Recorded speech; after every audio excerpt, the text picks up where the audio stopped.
भगवान बुद्धाच्या धर्माबद्दल भगवान बुद्धांनी काय सांगितलं याची भूमिका आहे ते जाणण्याचा प्रयत्न करणार.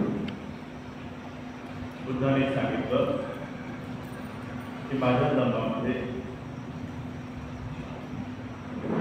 मी प्रमुख असं सांगत नाही, तर मी मार्गदाता आहे, मोक्षदाता नाही. ज्याचा त्यांनी मोक्ष ज्याने त्यांनी मिळवायचा आहे मी फक्त तो मार्ग दाखवणार आहे. आणि मग बाबासाहेबांनी सुद्धा या ठिकाणी प्रश्न उपस्थित केले की बुद्धानं अहिंसा शिकवली नाही का?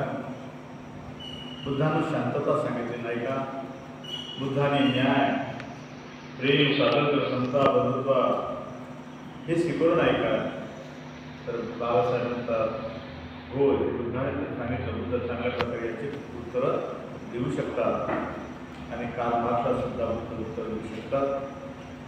अशा प्रकारे काल आपण या ठिकाणी वाचन केलेलं होतं. आज एक छोटंसं फक्त एक पॅरेग्राफ प्रकरण आहे, नंतर अत्यंत महत्त्वाच्या विषयाला नंतर पुढे हात घेणार आहोत. भगवंताचा हा धर्म, भगवंताने या धर्माचं 3 प्रकारे वर्गीकरण केलेलं आहे. तर भगवान बुद्धाने आपल्या धर्माचे एक वेगळेच वर्गीकरण केले. पहिल्या वर्गात त्याने धम्म ही संज्ञा दिली, जे बुद्धाचं तत्वज्ञान आहे. या तत्वज्ञानाचं वर्गीकरण 3 प्रकारे बुद्धाने केलं. पहिल्या प्रकरणाला त्याने धम्म म्हटलं. त्याने एक नवा वर्ग निर्माण केला, त्याला अधम्म असे नाव दिलं. म्हणजे जे धम्माच्या व्याख्येत बसत नाही, जो मार्ग सदाचरणाचा शिकवतो त्याला भगवंताने धम्म म्हटलं. पण जो मार्ग सदाचरणाचाही काहीच मार्गदर्शन करत नाही, शिकवत नाही, त्याला अधम्म असं म्हटलं. आणि तथापि तो धम्मच आहे या नावाने सुद्धा तो ओळखला जायला लागला. आणि तिसरा वर्ग त्याने निर्माण केला, त्याला सधम्म अशी संज्ञा दिली. आणि हा सधम्म म्हणजे भगवान बुद्धाच्या धर्माचं तत्वज्ञान आहे, त्यामध्ये दुसरं काही नाही. भगवान बुद्धाचा धर्म समजण्यासाठी धम्माला जाणं लागेल, अधम्माला सुद्धा तपासणी करावी लागेल आणि सधम्माची सुद्धा तपासणी आपल्याला करावी लागेल. तेव्हा भगवंताचा धर्म आपल्याला कळता येईल. अन्यथा तसा तो कळत नाही. मग याची ओळख करून घ्यायची आहे. यासाठी भगवान गौतम बुद्धाने धम्म म्हणजे काय जी पहिली गोष्ट सांगितली. तर धम्म काय आहे? धम्म म्हणजे काय? तर आपल्याकडे काय सांगतो आपण? धम्म म्हणजे नीती आणि नीती म्हणजे धम्म. पण ही नीती माझ्यामध्ये निर्माण करत शब्द बरोबर आहे, चुकीचे आहेत का? तर नाही. धम्म म्हणजे नीती हे बरोबर आहे, पण मी नीतिवान बनण्यासाठी मला काय करावं लागेल हे प्रत्येकापर्यंत पोहोचलं पाहिजे ना. आणि जर कधी ते प्रत्येकापर्यंत नाही पोहोचलं, धम्म म्हणजे नीती, नीती म्हणजे धम्म, तेवढंच आपण घडत राहिलं तर त्याने होईल का? तर होणार नाही. म्हणून भगवंताचा 3ऱ्या भागामध्ये 8व्या खंडाचा 3रा भाग आता सुरू करत आहोत. धम्म म्हणजे काय? तर धम्म म्हणजे जीवन स्वच्छता राखणे म्हणजे धम्म. त्यातलं पहिलं प्रकरण आहे. हे 8 प्रकरण आहे. त्याच्यामध्ये धम्म म्हणजे काय मध्ये काय 8 प्रकरण आहेत. 8 कसा आहे? 8च आहे.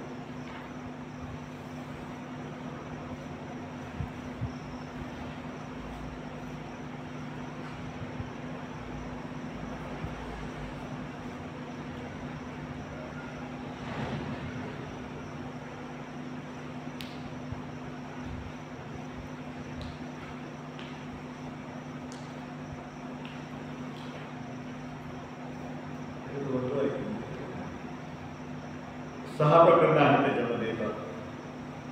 तर जीवन स्वच्छता राखणे म्हणजे धम्म. आपण जन्माला आलो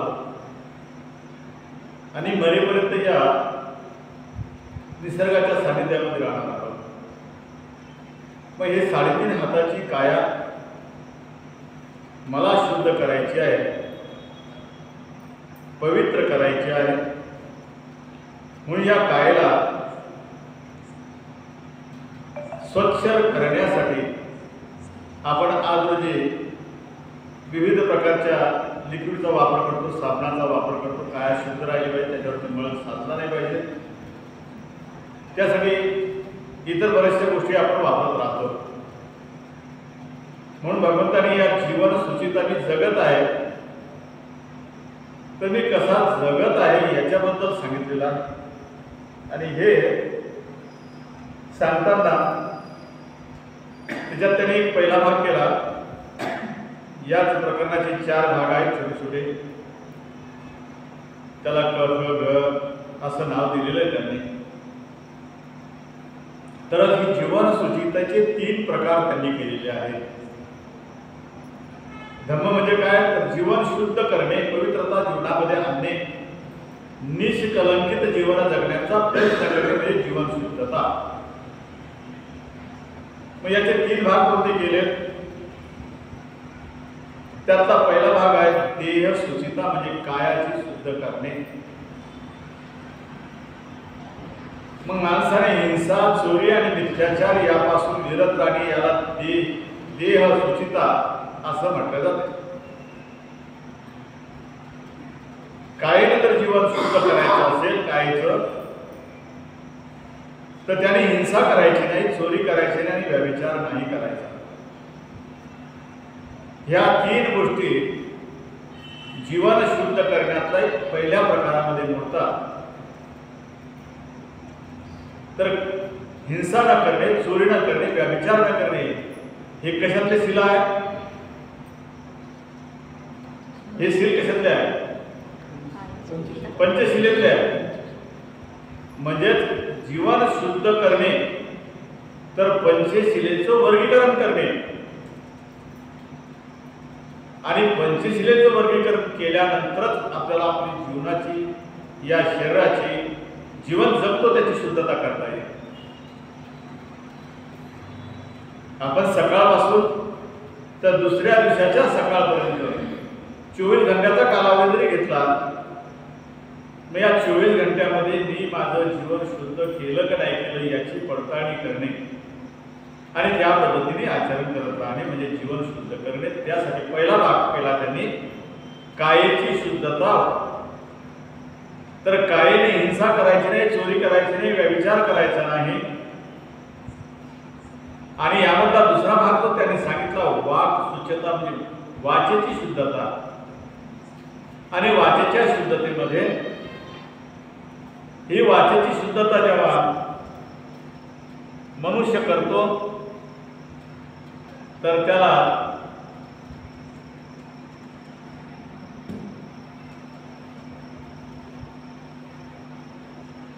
वाचने फक्त खोटच बोलतो का मनुष्य? वाचने फक्त खोटच बोलणार आहे का? आमच्या डोईवर, शहरामध्ये नाही पण खेड्यापाड्यात गेलो तर आमच्या डोईवर कितीही मोठा जर कधी हांडा असला किंवा गवताचा भारा जरी असला आणि 2 जरी कधी भेटल्या तर काय करतो आम्ही? शुद्ध बोलतो, है की नाही? खूप शुद्ध बोलतो. म्हणजे आमचे जीवन जे आहे हे जीवन शुद्ध करण्यासाठी फक्त खोटं बोलणे नाही, तेवढं वागत नाही, तर आम्हाला जीवन शुद्ध करण्यासाठी जी बाब आम्हाला करणं गरजेची, अत्यंत गरजेची बाब आहे. तर चुगली न करणे, खोटं बोलले तर आहेच आहे, पण चुगली न करणे, निंदा न करणे आणि व्यर्थ बडबड न करणे म्हणजे आमच्या वाचेची शुद्धता आम्ही करू शकतो. कारण नसताना तर कधी कुठलाच विषय नाही तरी आमची बडबड सुरू असते. काही अर्थ आहे का तिला? आणि हे म्हातारपणात जास्त घडते. म्हणून आपण काय म्हणतो, म्हातारा सांगतो झालं ना बसा चित्त किंवा काही समजत नाही. आता त्यांचे काळ्याचे पांढरे झाले, अनेक उन्हाळे, पावसाळे, हिवाळे त्यांनी पार येते, त्यांना काय म्हणतो आम्ही, तरुण पिढीतली माणसं, बस झालं तुम्हाला काही समजत नाही. आता ती बडबड त्यांच्या काळजीपोटी जरी असते पण तिला बरोबर नाही म्हणता येणार, त्यांची काळजी आपल्याबद्दलची त्यांच्या मनात. पण जिथे काहीच कारण नाही, विषय कुठंच नाही, आणि याचं नुसतं विषयाला मांडणी करून द्यायची द्या आणि त्याच्यावरती फक्त भाष्य करत राहायचं. ही जी विषयाला कलाटणी देऊन जी बडबड केल्या जाते त्याला व्यर्थ बडबड म्हणतात. चुगली निंदा, तुम्हाला असं म्हणलं, त्याने काही विचारलं नाही, यांना काही असं पाठवलं नाही म्हणतात, ते काय म्हणतात तुम्हाला सांगा म्हणून असं काही नसते. पण आमच्या मनातच ते पचत नाही, पोटात जमत नाही, आम्ही ते ओकारी करून टाकून देतो आणि बाजूला सरकतो की बाबा याने असं केलं. तर ह्या सगळ्या गोष्टी ज्या चालतात आपल्या, म्हणजे वाचेची शुद्धता करण्यासाठी किती भाग सांगितलं तर 4 भाग सांगितले. शरीराची शुद्धता करायची असते तर 3 भाग, कायाची शुद्धता करायची तर 3 भाग, हिंसा न करणे, चोरी न करणे, व्यभिचार न करणे.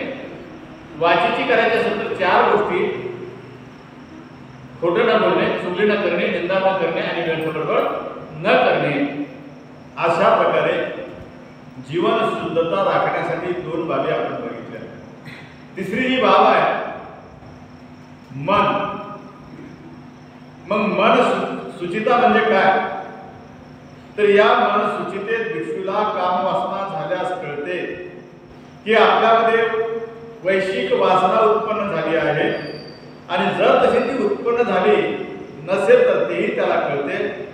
त्याप्रमाणे आता उत्पन्न न झालेली कामवासना कशी उत्पन्न होते, तशी उत्पन्न झाल्यावर तिचा त्याग कसा करता येतो आणि कोणत्या प्रकारे कधी उत्पन्न होणार नाही हे त्याला सर्व कळते.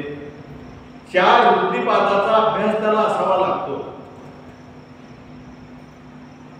मग 4 वृत्तिपाद काय सांगतात, वाईट विचार उत्पन्न झाल्यास त्याला तिथेच थांबवणे. वाईट विचार उत्पन्न होण्यासाठीच्या कारणाला नष्ट करणे, ह्या 2 गोष्टी पाहिजे. वाईट विचार झाला तर त्याला तिथेच थांबवणे, त्याच्यावर कृती करायची नाही, आणि वाईट विचार कोणत्या कारणाने निर्माण झाला ते कारण काढून टाकणे. तिसरा आहे चांगल्या विचाराची, सुविचाराची जोपासना करणे, रखवाली करणे आणि चांगले विचार उत्पन्न होण्यासाठी नित्याने सातत्याने प्रयत्न करत राहणे. त्याला म्हणतात 4 वृत्तिपाद. 37 वृत्तिपक्षातला तो विषय आहे. मग हा 3 गोष्टी कायेने सुद्धा आपल्याला आपल्या मनाने सुद्धा करता येतात. तर त्या 3 गोष्टी अशा आहेत, म्हणजे मनामध्ये लोभ न निर्माण करणे, मनामध्ये मोह न निर्माण करणे आणि मनामध्ये द्वेष न निर्माण करणे. म्हणजे कायेचे 3 गोष्टी, वाचेच्या 4 गोष्टी आणि मनाच्या 3 गोष्टी. एकूण किती आहेत? 10. कायेच्या 3, वाचेच्या 4 आणि मनाच्या 3. ह्या 10 गोष्टी हे आमचे कर्मस्थान आम्ही बलवान केले पाहिजेत. अकुशल कर्माच्या आधी या 10 गोष्टींनी आम्ही न जाता कुशल कर्माची आमच्यामध्ये वाढ केली पाहिजे. म्हणून आम्ही नित्याने म्हणत असतो, कायेन वाचा चित्तेन प्रमादेन मया कथं अचयं खमी भन्ते भूरिपैया तथागतं. मी काया वाचेने प्रमाद करणार नाही, म्हणजे वाईट कुठलंही काम करणार नाही. भगवंतांनी जो मार्ग सांगितला त्या मार्गाने चालण्यासाठी मी कटिबद्ध आहे. अशा प्रकारे ज्या ज्या ठिकाणी द्वेष उत्पन्न झाला त्याला कळते, त्याप्रमाणे त्या द्वेषाचा उद्भव, त्याचा त्याग, भविष्यात द्वेष कसा उत्पन्न होणार नाही हे सर्व त्याला कळते. त्याच ठिकाणी त्याच्यामध्ये आळस, उद्धटपणा, शंका, गोंधळ, उत्पन्न झाल्यावर त्याला जाणीव होते, त्याचप्रमाणे या मानसिक दुःस्थितीचा उद्गम कसा झाला, त्याचा त्याग कसा करता येतो आणि तद्विरहित चित्ताची स्थिती कशी साधायची असते याची असे ज्ञान असणे गरजेचे, म्हणजेच मानसिक शुचिता होय. म्हणजे एकंदरीत लोभ, मोह आणि द्वेष हे चित्तामध्ये निर्माण न होणे, झाल्यास त्यांना तिथेच थांबवणे आणि त्याला नष्ट करणे, हीच गोष्ट आपली मानसिक शुचिता आहे. म्हणजे मनाला शुद्ध करणारी आहे. वाचेला शुद्ध करणारी कोणती गोष्ट आहे? आता सांगितलं ना. मग वाचा कशाने शुद्ध होईल? खोटं न बोलणे, चुगली न करणे, निंदा न करणे आणि व्यर्थ बोलणे न करणे याने वाचेची शुद्धता होते. कायेची शुद्धता कशाने होते? चोरी न करणे, विचार न करणे, आणि हिंसा न करणे, चोरी न करणे आणि व्यभिचार न करणे याने कायेची शुद्धता होते. यातलं जर कधी नाही समजलं तर पटकन विचारा. आपल्याला पुस्तक पूर्ण करणे हा आपला उद्देश नाही. आपला उद्देश आहे की प्रत्येकाच्या मनामध्ये हे भिनलं पाहिजे, प्रत्येकाच्या चित्तात हे घुसलंच पाहिजे. किती वेळ लागला चालेल, पुस्तक पूर्ण करणे हे माझं टार्गेट कधीच नाही राहत. किंवा चला शेवटच्या गाथा वाचली, भगवंताच्या धर्माच्या किती गाथा आहेत, भगवंतांनी सांगितलेल्या किती प्रतिज्ञा आहेत? भगवंतांनी सांगितलेल्या प्रतिज्ञा किती आहेत? उद्याला उत्तर द्यायचं, घरी जायचं, पुस्तक पाहायचं, शेवटच्या पानावर आल्यानंतर उत्तर मागेल. आणि बाबासाहेबांनी किती दिल्या प्रतिज्ञा मग? आणि बुद्धाच्या 22.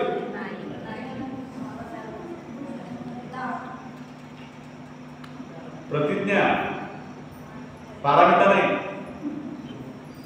आता ज्याला त्यांना पाहायचं उद्या संध्याकाळी गेल्यानंतर उद्या सांगायचं.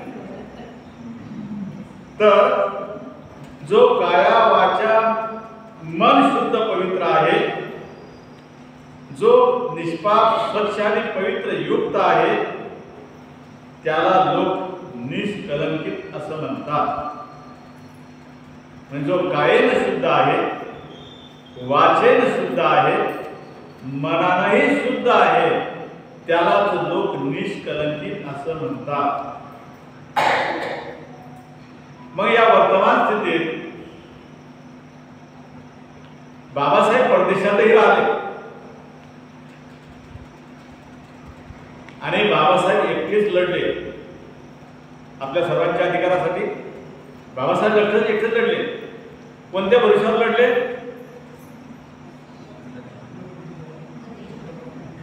बुद्धीनं तर लढले, पण त्या बुद्धीला सुद्धा लोकांनी भ्रष्ट करण्यासाठी आजकाल आमच्यातला एखादा मनुष्य हुशार जर कधी असेल, तो क्लासवर बनला, त्याला काय करतात?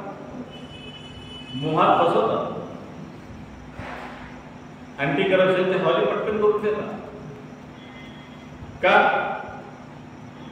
तर त्याचं शील बळकट तो करतच नाही. आणि त्या वर्ण व्यवस्थेच्या विरोधात बाबासाहेब इतके लढले की त्या लोकांना त्यांनी जेरी सांगलं.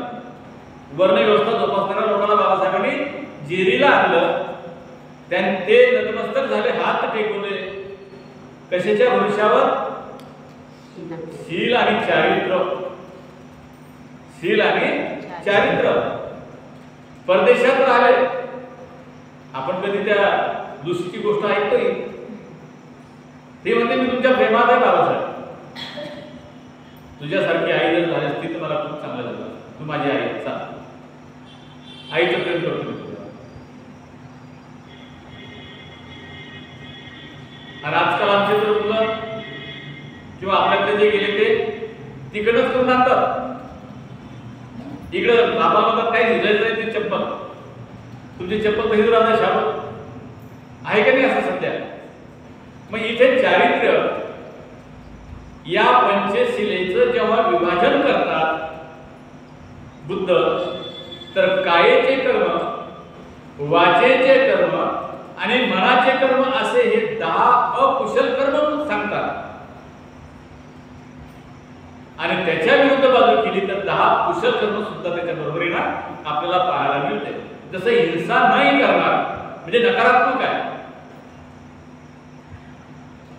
पण प्रत्यक्ष आचरण करायचं असेल तर मग मला हिंसा करायला काय करायला लागेल, लालन पालन मैत्री करावं लागेल. मग तसंच या कायेने करायचे कर्म, वाचेने करणारे कर्म आणि मनानं करणारे कर्म, एकदा तुम्ही मला कायेचे कर्म सांगा पण कोणते येतं, कोणते करायचे नाही. जरा जोरात बोला.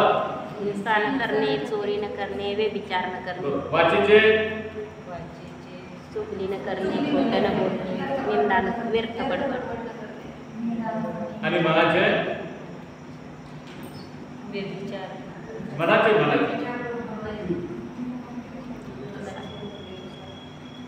कर्म कोणते नाही करायचे.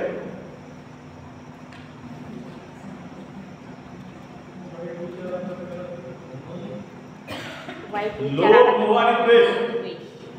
परत एकदा सांगतो, सर्वांनी ऐका, चांगलं काळजी करा. त्याचं कारण कायेचे कर्म हिंसा न करणे, चोरी न करणे, व्यभिचार न करणे. वाचेचे कर्म खोटं न बोलणे, चुगली न करणे, निंदा न करणे आणि व्यर्थ बडबड न करणे. मनाचे कर्म लोभ न करणे, द्वेष न करणे आणि मोह न करणे. असे हे 10 कर्म आहेत, कुशल अकुशल. या अकुशल कर्माला सोडून द्यायचं आहे. याच्यासाठी या ठिकाणी आम्हाला 10 कुशल कर्म करायचे आहेत. म्हणजे मी जीवन सुचिता राखणे म्हणजे धम्म, त्याचा एक भाग माझ्या शरीराच्या संदर्भातला मी शुद्ध करत आहे. त्याचा एकच भाग मी शुद्ध करत आहे. आणि अशा पद्धतीने मी माझं जीवन जगत राहील. अशा पद्धतीने माझं जीवन जगत राहील. मग माझं जीवन मला जगायचं आहे, तर या सुचितेचे 3 प्रकार आहेत, कायेची, वाचेची आणि मनाची शुद्धता. कायेची शुद्धता म्हणजे हिंसा, चोरी आणि मिथ्याचार यापासून परावृत्त होणे, ही कायेची शुद्धता आहे. वाचेची शुद्धता म्हणजे असत्य, व्यर्थ बडबड, निंदा, चुगली यापासून अलिप्त राहणे. मनाची शुद्धता म्हणजे मनुष्य लोभ, मोह आणि द्वेष यापासून अलिप्त राहणे. मग हे जर कधी मनुष्य करायला लागला, हे जर कधी करायला लागला, पण तर पंचशील पालन करणे इतकं साधं आहे का? त्याचे 5 शत्रू त्याच्यात निर्माण होतात. म्हणून मी त्या दिवशी म्हटलं होतं, जरा उपसत जर काय करायचं, या वातावरणात आव्हान करून म्हणायचं, ओकासंभन्ते तिसरणेन सद्दिं अष्टांग समनागतं उपोसतशीलं धम्मं याचामि. असं वातावरणात म्हणायचं. मग सुरू होते मनाची लढाई. मनातल्या मनातली लढाई सुरू होते वातावरणात. आणि तो मार्ग आणि आपलं मन या दोघांमध्ये तुंबळ युद्ध चालतं का नाही चालते ते प्रत्येक जण अनुभवत असेल. तसं पंचशिलेचं पालन करणारा मनुष्य इत्यादी जरी पिणारा असेल पण बाहेर गावी गेला तो दारू पिणार नाही 10 दिवस. त्याला आठवण येणार नाही दारूची. निंदा, चुगली, चोरी करणारा असेल तर त्याला ती आठवण येणार नाही. तो चांगलं जीवन जगत. पण जेव्हा तो वातावरणात बोलतो, संकल्पित बोलतो, जीवन मला संकल्पित जीवन जगायचं बोलतो, तेव्हा त्याची लढाई या वातावरणातील माराशी सुरू होऊन जाते. मग सर्व गोष्टी त्याला आठवायला सुरुवात होतात. आणि मग कधी कधी होते काय झालं ते गेलो मी आला तर भक्तीच्या बोलण्यात बघितलं का मग मी धरून घेतो. असंही माणसाला कधी कधी वाटते. तो त्रास 1 दिवस, 2 दिवस, 3 दिवस होतो.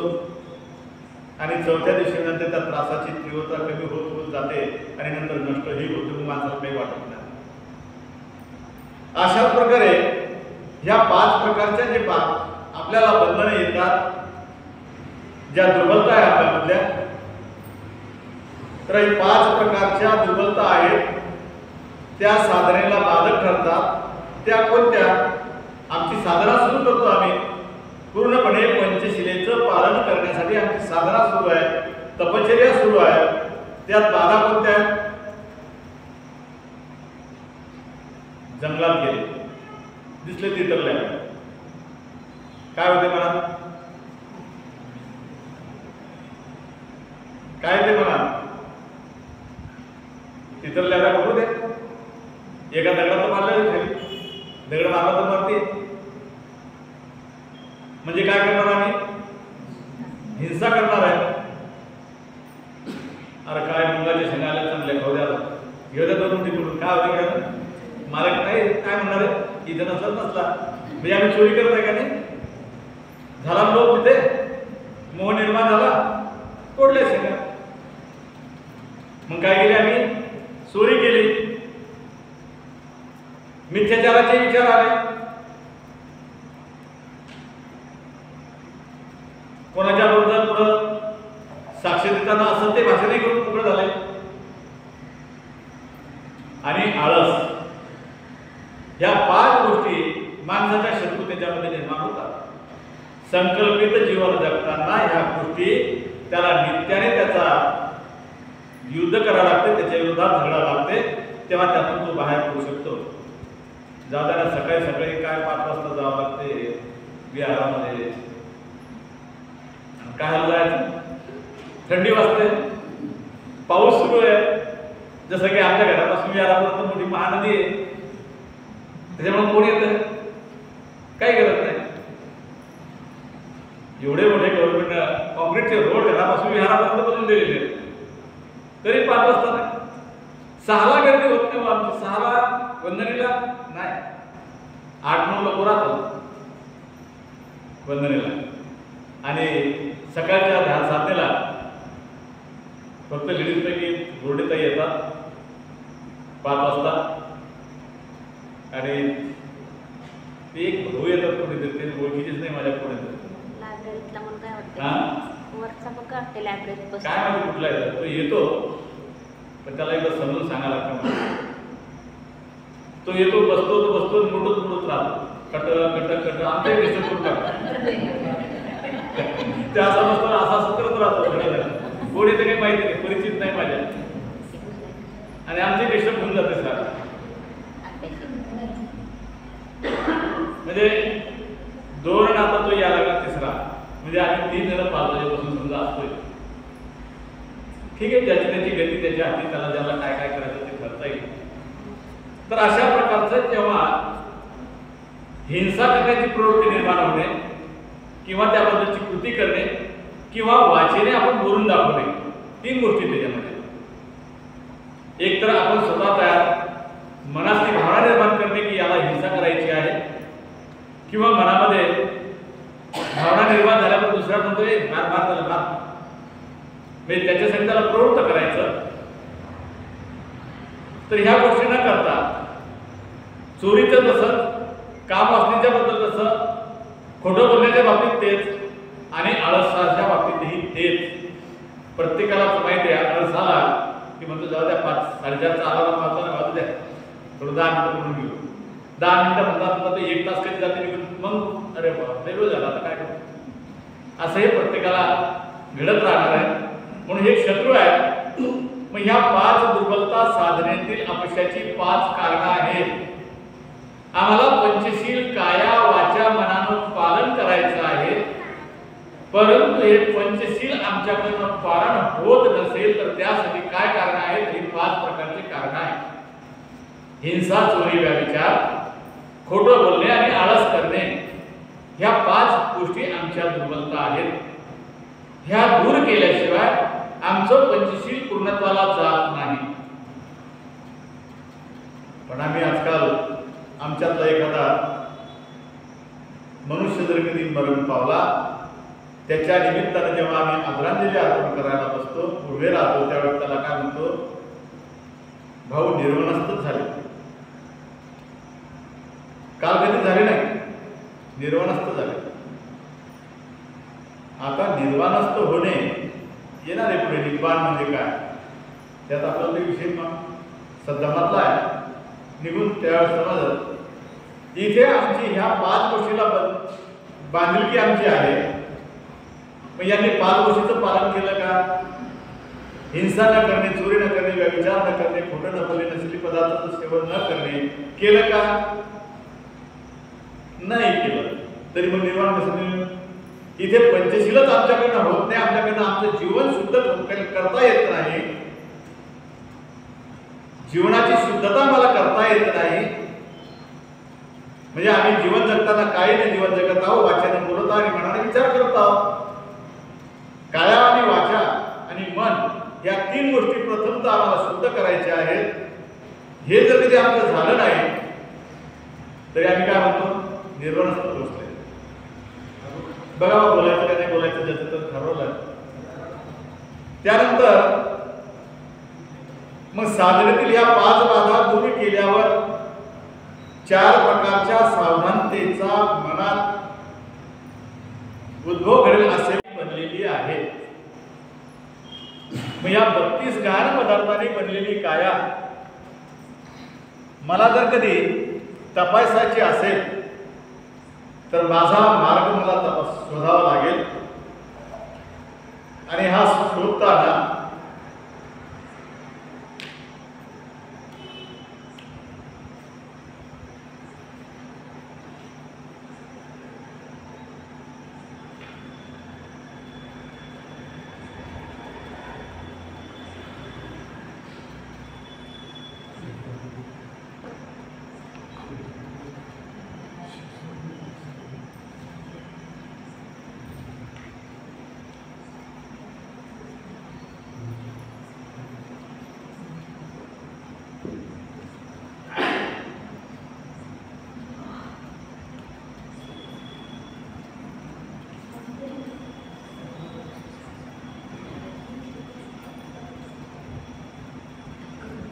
मी जे पावराला 32 घाण पदार्थाची लिस्ट माझ्याकडे आहे.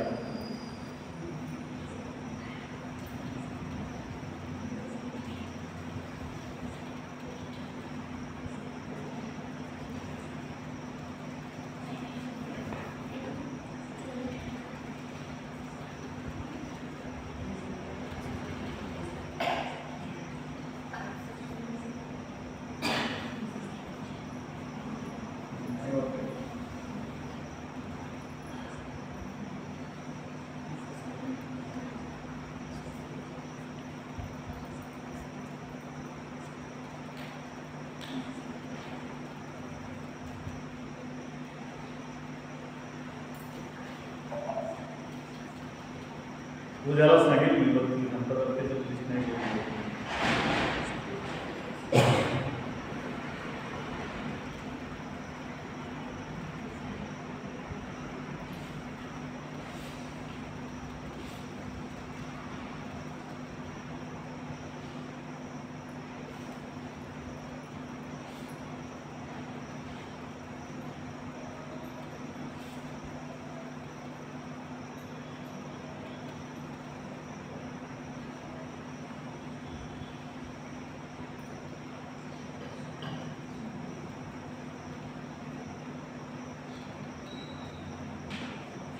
बत्तीस घाण पदार्थाची माहिती उद्याला तुम्हाला 32 सांगेल. तर इथे कायानुपसना करण्यासाठी आपल्याला त्याची तपासणी कशी करायची, कशी करावी?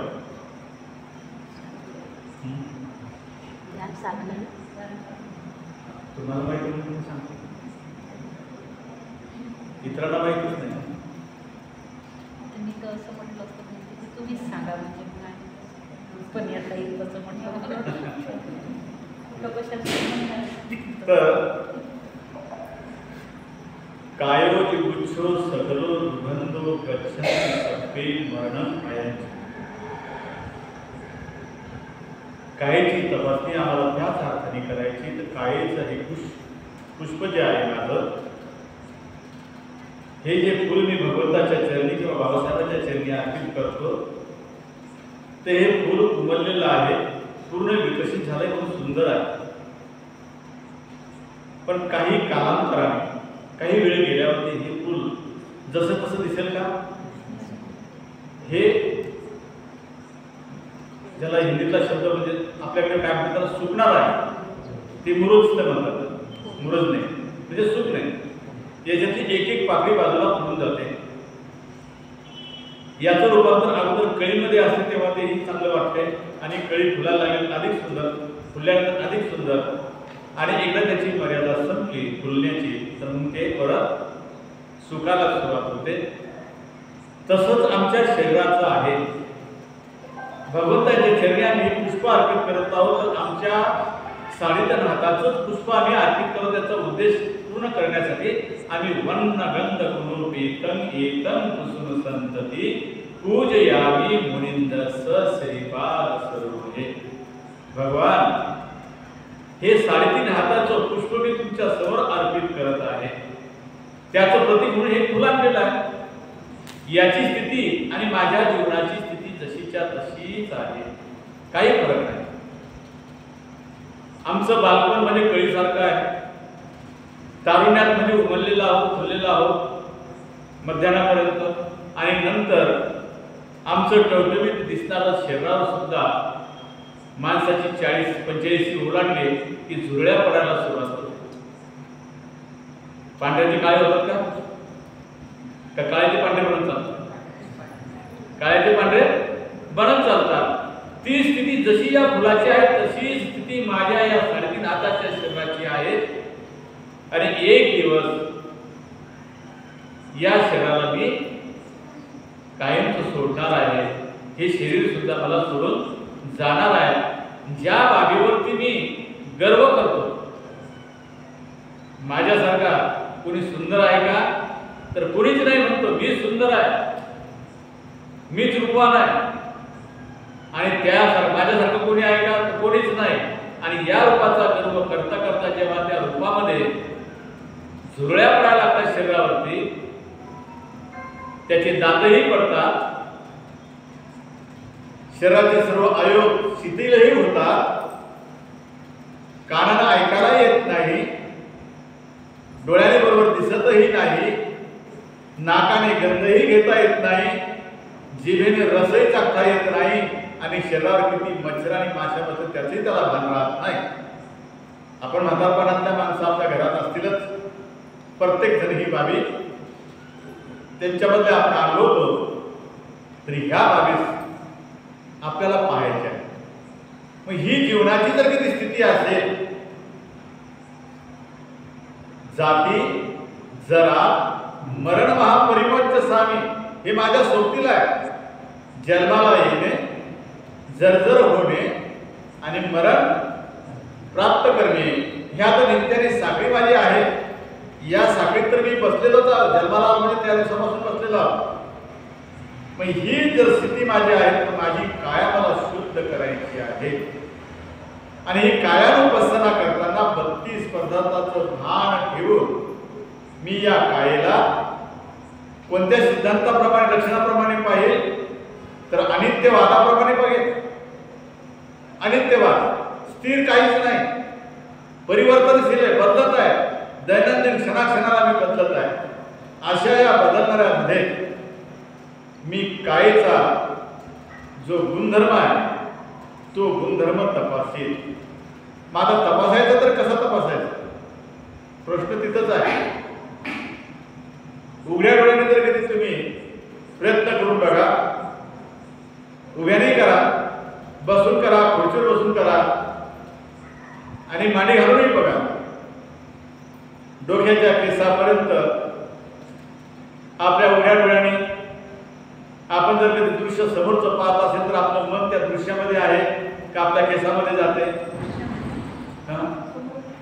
काय ते सांगा, मला ऐकायला नाही. लक्ष आपलं तिकडे जाणार ना, दृश्याकडे आपलं लक्ष जाणार. म्हणून सर्व लोक साधना करणारे डोळे बंद करतात आणि मनाला एकाग्र करण्याचा प्रयत्न करतात. या कायेची तपासणी करण्यासाठी सुरुवातीला आनापानासतीमध्येच ते रममाण होतात. काही दिवस माझा श्वास येत आहे, माझा श्वास जात आहे. आईच्या गर्भाच्या बाहेर जेव्हा मी आलो तेव्हा माझा स्वतंत्रपणे श्वासोच्छवासाला सुरुवात झाली. त्या दिवसापासून माझा श्वासोच्छवास अखंडपणे चालत आहे. रात्री झोपतो तरी माझा श्वासोच्छवास चालूच राहतो. असा अखंड चालणारी प्रक्रिया ज्या दिवशी थांबली म्हणजे त्या दिवशी मी मरणाला प्राप्त झालो. मग ही स्थिती जर सत्य आहे तर मला माझा श्वासोच्छवास नाकाच्या खाली आणि या वरच्या बोटाच्या वरती तिथे खोलगट भाग आहे एवढ्या जागेमध्ये मला तपासायचं आहे. मग हे तपासण्याच्यासाठी माझं मन हे चंचल आहे आणि या चंचल मनाला आवर घालण्याची पहिली प्रक्रिया म्हणजे आनापानासती. आनापानासती मधून माझ्या मनाला जर कधी मी आवर घालणं शिकलो म्हणजे एखाद्या नवीन बैल जो गोरा ज्याला आपण म्हणतो त्याला जर कधी औत फाट्याला झुकवायचं असेल तर पहिलं त्याला काय डायरेक्ट देतात का? तर नाही, त्याच्या नाकामध्ये व्यसन घालतात. ती व्यसन आम्हाला आमच्या या मनाच्या नाकात घालावं लागते म्हणून नाकानेच पाहायचं असतं. ती व्यसन घालण्याची प्रक्रिया म्हणजे डोळे लावून बसणे, माझा श्वास येत आहे, श्वास जात आहे याची तपासणी मला करायची. एकदा इथे जर कधी स्पर्श जाणारा लागला आणि मनाला त्याची चव लागली, चटक लागली की तो 2 सेकंदामध्येच आपली तपासणी तिथे पूर्णत्वाला नेतो. आणि मग जर त्या मनाला आदेश दिला की बाबा आता तू इथून थांब नकोस, डोक्याच्या केसापासून तर तळव्यापर्यंत आपल्याला तपासत जायचं, तर एक एक भाग तो तपासता तळव्यापर्यंत जातो. तळव्यापासून परत वरती येतो. तर ही तपासणी जेव्हा सुरू करते मग 100% तर जसं आपण थंड पाण्याची बाटली जर कधी एकदम आपल्या डोक्यावरती घेतली तर आपल्याला काय होते? आपल्या भाषेत सांगायचं तुम्हाला सांगता येणार कसं होते? असे शहारे आल्यासारखं वाटतात. काठी येतात अंगावरती, शहारे तर झरकन चालले जातात, येतात आणले खाली पायापर्यंत चालले जातात. तसंच ही तपासणी करताना सुद्धा डोक्याच्या केसापासून तळव्यापर्यंत शहारे येतील तुम्हाला झरझर झरझर झरझर, ज्याला एका भाषेमध्ये आपल्याला जसं म्हणतो आपण मुंग्या येतात आणि मुंग्या ससत ससत चालत राहतात पुढे पुढे, तशा पद्धतीने ते होते. आणि तसंच तळपायापासून सुद्धा वरती डोक्यापर्यंत येतात आणि खाली आणखी जातात. म्हणजे तुमचं मन तेवढ्या स्पीडनं, मनाला स्पीड किती हे काही कोणी सांगत नाही. सध्या तरी माझ्या काही वाचनात कुठं आलं नाही. आला असं तर काही माहिती मनाचा काय स्पीड आहे, त्याचा वेग किती मनाचा माझ्या काही वाचनात सध्यापर्यंत आला नाही. मनाचा वेग इतका भयानक आहे की क्षणात ते पुढे जाणे पुढे येईल सांगता येत नाही. इतक्या तत्परतेनं मन हे काम करणार आहे. म्हणून आमची शरीराची तपासणी करायची असेल 32 घाण पदार्थांनी शरीर भरलेलं आहे आणि या 32 घाण पदार्थांनी भरलेल्या शरीराला तपासायचं आहे. तो डोळे बंद करून मनाला एकाग्र करणे हा त्यातला पहिला उपाय. आणि नंतर शरीराची एकेका रोमाची तपासणी करत करत त्याला तपासणे आणि पाहणे. शब्द खूप सोपे आहे, करणं थोडं अवघड आहे. सर्वांच्याच बाबतीत तीच आहे. कसोटी दिल्याशिवाय काहीच प्राप्त होत नाही, म्हणून कसोटीला उतरावंच लागेल. यानंतर ही कायेची तपासणी जर झाली, वेदना हा केवळ वेदना आहेत असे मानून वेदनानुपස්සना करावी लागेल. हा या कायेमधलं एक सूत्र. ही काया जी बनलेली आहे ही काया 4 भौतिक घटकांनी बनलेली आहे. 4 भौतिक घटक आहेत तिचे. कोणकोणते आहेत? पुढे अग्नी, पाणी, हवा, अग्नी आहे, वायू आहे, जल म्हणजे पाणी आहे आणि पृथ्वी आहे. याच्या धातूने ती बनलेली आहे. पृथ्वी धातू, अग्नी धातू, जल धातू आणि वायू धातू या 4 धातूंनी ही बनलेली आहे आपली काया. आणि या कायेच्या ज्या 4 भौतिक घटकांनी बनल्यामुळे सर्वांच्या शरीराचा गुणधर्म सारखा आहे. प्रत्येकाला मागे पुढे का होईना कधी ना कधीतरी ताप आला येतोच. प्रत्येकाला फुंसी जर झाली मग तो मनुष्य वर्णाने काळा असेल किंवा गोरापान असेल तर त्याच्या शरीरातून निघणारा खूप सारखाच, प्रत्येकाच्या शरीरामध्ये असणारा रक्ताचा रंग सारखाच,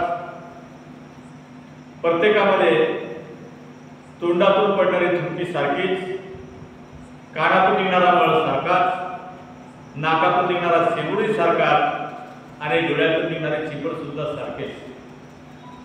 अतिसर्दी जर झाली तर हिवागार शेंबूड निघाल जे सत्य सांगावं लागेल. असं काय करतात हे आपल्या शरीराचं. मग मनुष्य गोरा असू द्या का काळा असू द्या हे सारे आपल्याला पाहायला मिळते. आणि हे जेव्हा आपण पाहतो याचीच तपासणी करायची आहे. म्हणजे प्रकरण कोणतं चालू आहे आपलं, आपण काय समजून घेत आहोत.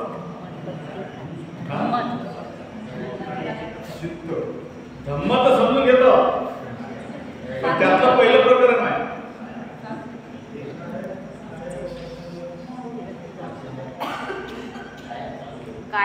जीवन सुचिता राखणे म्हणजे धम्म.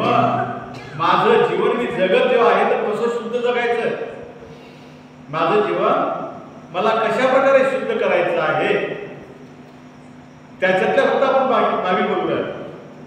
मग त्याच्यामध्ये काया वाचा मन यांची कर्म कशी करायची ते पाहिले. आता या कर्माच्या पुढची बाजू जी आहे स्वतः कायेची तपासणी करणे आहे. मग या कायेमध्ये जेव्हा तपासणी करतो मनुष्य, आता तुम्ही ग्रंथ श्रवण करायला खाली जे बसलेले आहेत ते स्थिर बसलेले आहेत का, किंवा खुर्चीवर तुम्ही जरी बसले आहात तुम्ही तरी स्थिर आहात का, नाही. त्याच्यातही बदल आपल्याकडे होतच आहे. म्हणून जो त्रास होतो, वेदना होता, मग या वेदनेला कसं बघायचं. कायला तपासणी केली, कायला बघितलं. काय ही 4 भौतिक घटकांनी बनलेली आहे. पृथ्वी, पाणी म्हणजे माती, पाणी, अग्नी आणि हवा या 4 घटकांनी बनलेले आहे. 5 घटक नाहीत. बुद्ध म्हणतात 5 घटकांनी बनलेले नाही, ज्याला कोणी 5 महाभूत तिकडे म्हटलं जातात. इकडे कोणी 4 महाभूत म्हणतात, पण 4च म्हणतात, 5च भूत नाही. 5च भूत नाही, कारण 5च भूत तिकडे आकाशभूत मानले जाते. आणि विज्ञान पोकळीमध्ये हवा नित्याने असतं असं शिकवते. विज्ञान काय म्हणते, जिथे पोकळी जागा आहे तिथे हवा आहे. मग ती रिकामी आहे का, ती जागा रिकामी नाही, तिथे हवाच आहे. आणि जेव्हा हवा आहे तर तिथं आमचा मूळ घटक पोचलेला आहे. त्याच्यामुळे या पोकळ जागेमध्ये आकाशामध्ये हवा आहे, ते पोकळ नाही. मग आमचं शरीर 4 घटकांनी बनलेलं आहे. आणि या 4 घटकाला आम्हाला तपासण्यासाठी अंतिम संस्काराच्या वेळेला किंवा जलदान विधीच्या वेळेला किंवा जेव्हा मी पुण्यानुमोदन करतो गेलेल्या व्यक्तीच्या बाबतीत, तेव्हा शेवटची प्रक्रिया काय करतो विधी करता,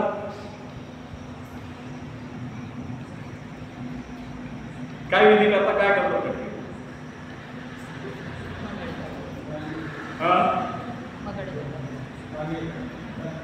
पाणी बरोबर सांगा ना, बरोबर तुमचं उत्तर. पाणी धरतो की काय करतो,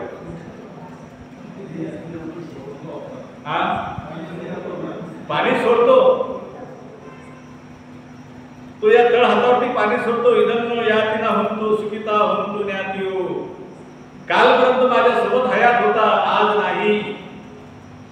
त्याच्या पुण्यकर्माला मीही पुण्यकर्म करत आहे, त्या पुण्याला माझ्या